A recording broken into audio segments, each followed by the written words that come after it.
Hola a todos, en esta unidad 4 vamos a analizar la jornada de trabajo, el concepto de jornada laboral, los tipos de jornada que hay y las horas extras. Además vamos a ver los descansos, los feriados y días no laborables y el concepto de vacaciones. Por último, vamos a analizar muy brevemente el tema de licencias especiales. El objetivo fundamental es que comprendan cuál es el concepto, el sentido de la jornada de trabajo, lo mismo con el sentido del descanso laboral, el porqué del descanso laboral y los tipos de licencia. A su vez, muy brevemente, la idea es que tengan una noción básica de cómo se calculan tanto las horas extras como los días de vacaciones y la forma de pago de las vacaciones. Comenzamos entonces con el concepto de jornada de trabajo. La jornada de trabajo o jornada laboral es el tiempo en que el trabajador pone a disposición del empleador su fuerza de trabajo para realizar la tarea o las tareas que le sean encomendadas. Durante ese tiempo no puede utilizarlo en su propio beneficio. Acá presentamos los principales elementos de este concepto de jornada de trabajo. Primero hablamos de una unidad de medida, en este caso una unidad de tiempo de trabajo. El segundo punto es un tiempo de disponibilidad positiva, es decir, un tiempo disponible para hacer cosas, para hacer las tareas que el empleador le dice que tiene que hacer. Y por último, el tercer elemento significa que no puede usar ese tiempo en el propio beneficio del trabajador, sino que tiene que utilizarlo en beneficio del empleador o de la empresa. Acá presentamos las principales normas que rigen en materia de jornada de trabajo. En primer lugar, la Constitución Nacional, que va a garantizar al trabajador el derecho a una jornada limitada, al descanso y vacaciones pagas. En segundo lugar, la Ley de Jornada de Trabajo, la Ley 11.544, y su decreto reglamentario 16.115. Por último, también la Ley de Contrato de Trabajo. La Ley de Jornada de Trabajo establece que la duración del trabajo no podrá exceder de 8 horas diarias o 48 horas semanales. Esta es la famosa regla y que todos conocemos de que la jornada de trabajo máxima es de 8 horas diarias o 48 horas semanales.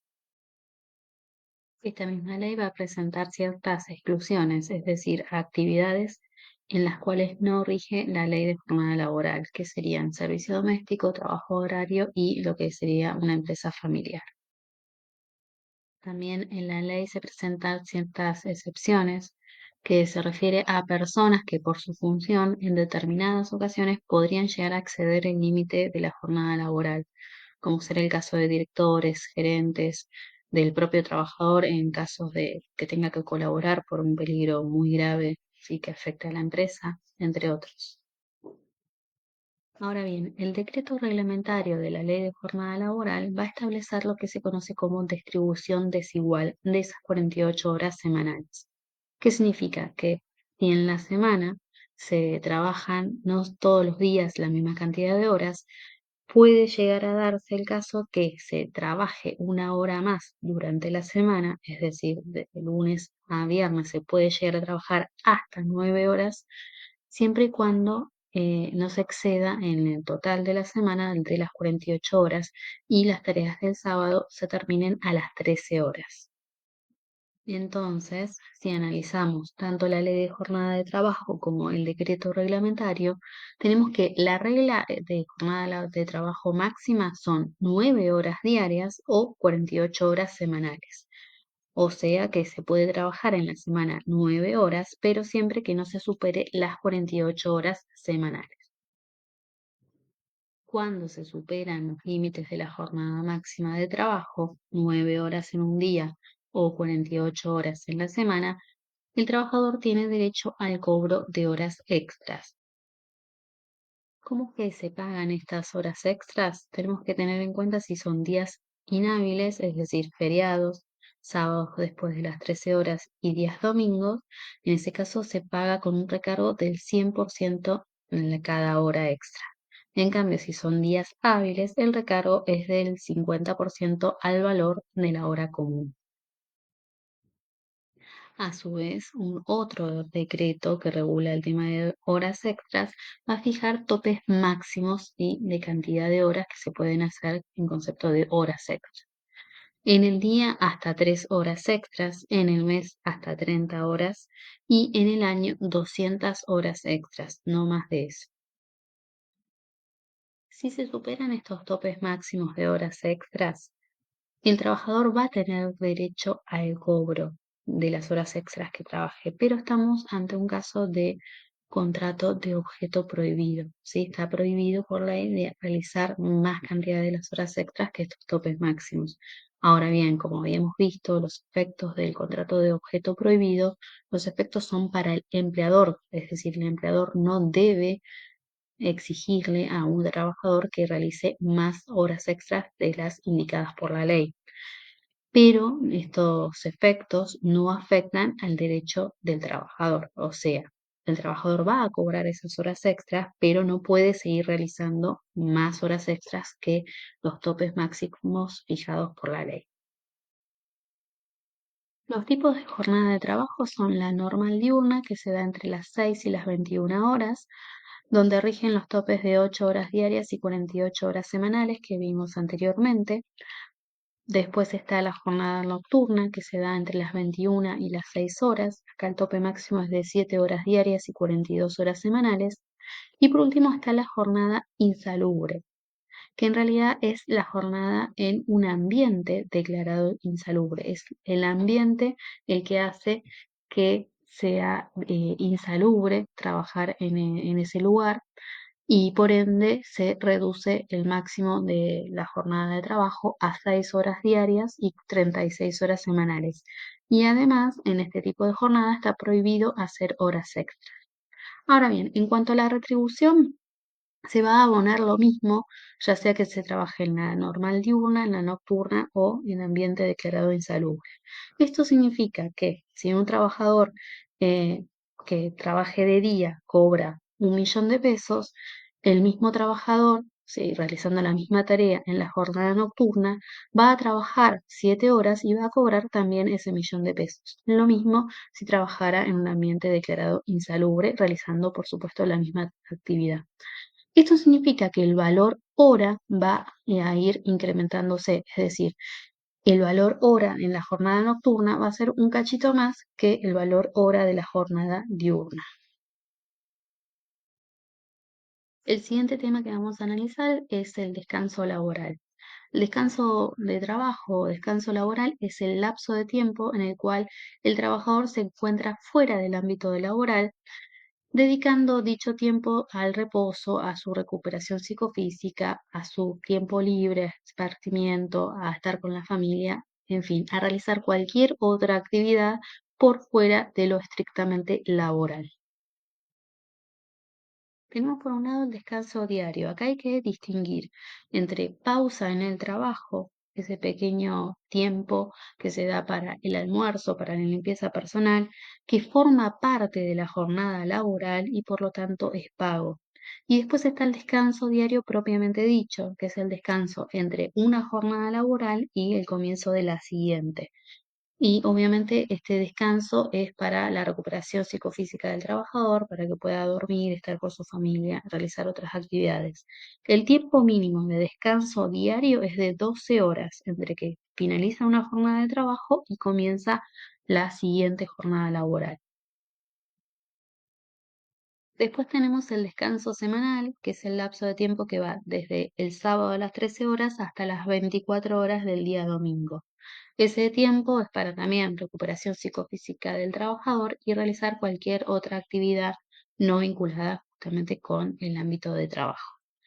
Si en ese lapso de tiempo se llega a trabajar, el trabajador va a tener derecho a un descanso compensatorio. Es decir, si trabajo el fin de semana, después tengo derecho a que se me otorgue en otro día de la semana un descanso compensatorio. El solo hecho de que un trabajador preste servicios durante el fin de semana no implica per se que tiene derecho a cobrar horas extras. Tenemos que analizar distintas cuestiones. Primero, ¿cuál era la modalidad de contrato de trabajo? Porque, como ya analizamos anteriormente, hay modalidades que no admiten realizar horas extras. Lo mismo con cuál era la jornada laboral que tiene ese trabajador. Ya vimos también que hay jornadas, modalidades de jornada laboral que no admiten realizar horas extras. Después tenemos que analizar cuántas horas trabajó en la semana y si se supera el límite de la jornada, el límite máximo de la jornada legal. Por ejemplo, si un trabajador tiene una jornada laboral normal diurna, que tiene un límite máximo de 9 horas diarias o 48 horas semanales, si el trabajador durante esa semana prestó servicios 50 horas y alguna de ellas el fin de semana, bueno, ahí sí, como supera el límite y trabajó en el fin de semana, en el tiempo de su descanso semanal, tendrá derecho a cobrar horas extras. Ahora bien, si trabajó menos de la jornada máxima, por ejemplo, si trabajó 40 horas, pero prestó servicios en el fin de semana, en ese tiempo de su descanso semanal, entonces no va a tener derecho a cobrar horas extras, pero sí va a tener derecho a un franco compensatorio. Cuando se trata de un trabajador franquero que solo presta servicios, por ejemplo, durante el fin de semana, estamos ante un contrato de trabajo a tiempo parcial y por ende no da derecho a cobrar horas extras. A ese trabajador se le van a liquidar las horas de manera normal, habitual, sin ningún tipo de recargo. El siguiente tema es de feriados y días no laborables. Los feriados son días predeterminados por la ley en donde se conmemoran fechas patrias, festividades religiosas y cualquier otro evento especial que fija la ley. Estos días son inhábiles obligatorios, por lo tanto, si se llega a trabajar en días feriados, se va a cobrar ese día con un recargo del 100%. En cambio, los días no laborables, la prestación de tareas va a ser decisión del empleador, es decir, el empleador va a definir si quiere o no abrir su negocio, si quiere o no que el trabajador vaya a prestar tareas. En el caso de que se llegue a trabajar en esos días no laborables, se va a cobrar normal sin ningún tipo de recargo. Algún ejemplo de día feriado, por ejemplo, puede ser el 1 de mayo y como día no laborable que conocemos todos es el Jueves Santo, donde la prestación de tareas del Jueves Santo es decisión del empleador y si el trabajador tiene que trabajar va a cobrar normal. Otro tema muy importante para el trabajador son sus vacaciones. Las podemos definir muy brevemente como el descanso anual obligatorio pago. Para tener a gozar de las vacaciones, es requisito que el trabajador haya trabajado durante por lo menos la mitad de los días hábiles del año. En el caso de que no se alcance ese mínimo de días trabajados, va a tener derecho a gozar de las vacaciones, pero a razón de un día de vacaciones por cada 20 días efectivamente trabajados. Para determinar cuántos días de vacaciones le corresponden a un trabajador, hay que analizar la antigüedad en el trabajo. Si la antigüedad es mayor a 6 meses y menor a 5 años, le corresponden 14 días de vacaciones. Si la antigüedad es entre 5 y 10 años, le corresponden 21 días de vacaciones. Si la antigüedad es entre 10 y 20 años, le corresponden 28 días de vacaciones. Y por último, si la antigüedad es mayor a 20 años, le corresponden 35 días de vacaciones. Por supuesto, este es el piso mínimo que fija la ley de contrato de trabajo. Puede haber convenios colectivos de trabajo específicos de alguna actividad que fijen un número mayor de días de vacaciones. Acá vemos la ley de contrato de trabajo que establece los pisos mínimos de vacaciones. ¿Cuándo es que se toman las vacaciones? La ley fija entre el 1 de octubre de un año y el 30 de abril del año siguiente. Se trata de un acuerdo entre el trabajador y el empleador. Piensen ustedes en alguna empresa grande en donde la empresa tiene que seguir funcionando, entonces no podrían todos los trabajadores tomarse vacaciones en una misma época del año. Por eso es que se suelen poner de acuerdo qué trabajador se toma en la primera quincena, en la segunda y demás. Ahora bien, Si el empleador no avisa al trabajador en qué fecha es que otorga las vacaciones y pasan los meses, en ese caso el trabajador tiene derecho a fijar por sí mismo la época en la cual se las va a tomar siempre que las vacaciones terminen antes del 31 de mayo. Es importante señalar el sentido de las vacaciones. Recordamos que es el descanso anual obligatorio pago. Recuerden el concepto de descanso laboral, ¿sí? Esta recuperación psicofísica del trabajador. Entonces, bajo ningún concepto el trabajador puede renunciar a sus vacaciones, ¿sí? O puede acumular vacaciones y trabajar, por ejemplo, 5 años seguidos y después decir, bueno, me tomo varios días de vacaciones más. Justamente porque en ese caso se estaría rompiendo, ¿sí? Con el sentido de esta recuperación psicofísica del trabajador. Por eso, el tema vacaciones aplica el principio de irrenunciabilidad. El trabajador no puede renunciar bajo ningún concepto a sus vacaciones, porque eso estaría afectando su salud psicofísica. ¿Cómo es que se pagan las vacaciones? Se toma el sueldo del trabajador, la remuneración del trabajador, ese monto se divide por 25 y después se multiplica por la cantidad de días de vacaciones que le corresponden, 14, 21, 28. Se tienen que abonar las vacaciones al comienzo de las mismas. Esto porque si el trabajador decide tomarse días para recreación, ¿sí?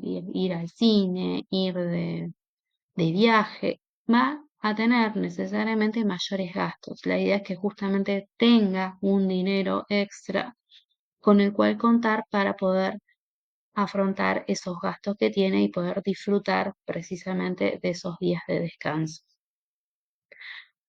Obviamente, esto es lo que fija la ley. Tengan presente que muchas veces no ocurre esto en la realidad. Lo importante, como siempre les digo, es que ustedes tengan conocimiento de este derecho que tienen para poder exigirlo.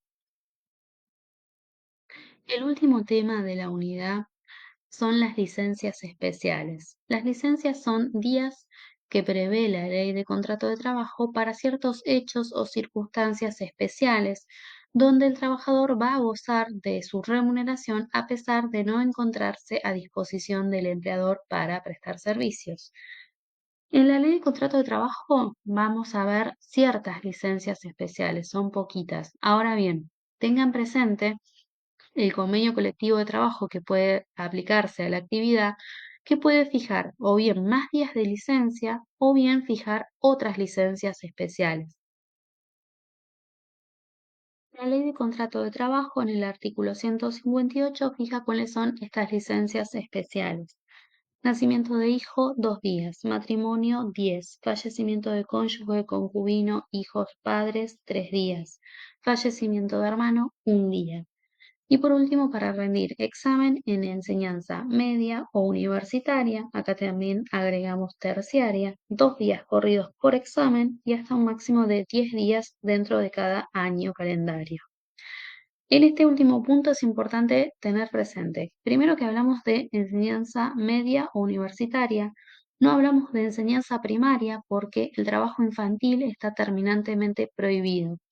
Por otro lado, hablamos de exámenes en instituciones reconocidas a nivel provincial o nacional, en instituciones obviamente educativas. Es decir, no podría pedir licencia por examen para, por ejemplo, rendir el examen de conducir o para participar de algún concurso o algún evento especial.